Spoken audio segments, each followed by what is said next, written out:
Bienvenue à cette nouvelle revue des quotidiens camerounais de ce jour. Le quotidien Le Jour titre « Projet routier, la BAD menace d'annuler un financement de 188 milliards de francs CFA ». Ce journal explique que le climat est tendu entre le Cameroun et la Banque africaine de développement à cause des lenteurs de la partie camerounaise dans les conduites de certains projets financés par cette banque continentale, notamment les travaux de construction de la route Babadjou-Bamenda, dont Cameroun Tribune y consacre sa grande une avec pour titre « Le PM annonce la reprise ».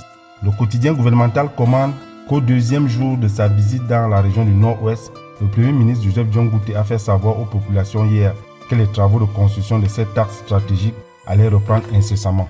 Le journal Défi Actuel a retenu un extrait du discours du PM pour y faire sa grande une en titrant « Si les anglophones continuent ainsi, le reste du pays va les rejeter ».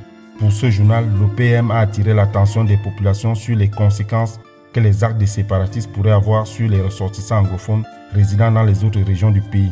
Quant au messager, il revient sur le renouvellement des organes de base en expliquant comment le RDPC fut le NOZO. Parlant du développement local dans son édition de ce jour, Mutation avec son jeu de mots habituel titre « Prise d'assaut ». Selon ce quotidien, un accord cadre a été signé hier entre une filiale du groupe français Dassault et l'Association commune et ville unie du Cameroun en vue de la mise sur pied d'unités de transformation de cacao et autres produits agroalimentaires au Cameroun. Le quotidien de l'économie, quant à lui, évoquant le sommet Afrique-France, s'interroge. Quelle opportunité pour les entreprises africaines? Enfin, Cameroun Business revient sur le développement du bassin du lac Tchad en titrant « Le chantier de la reconstruction ».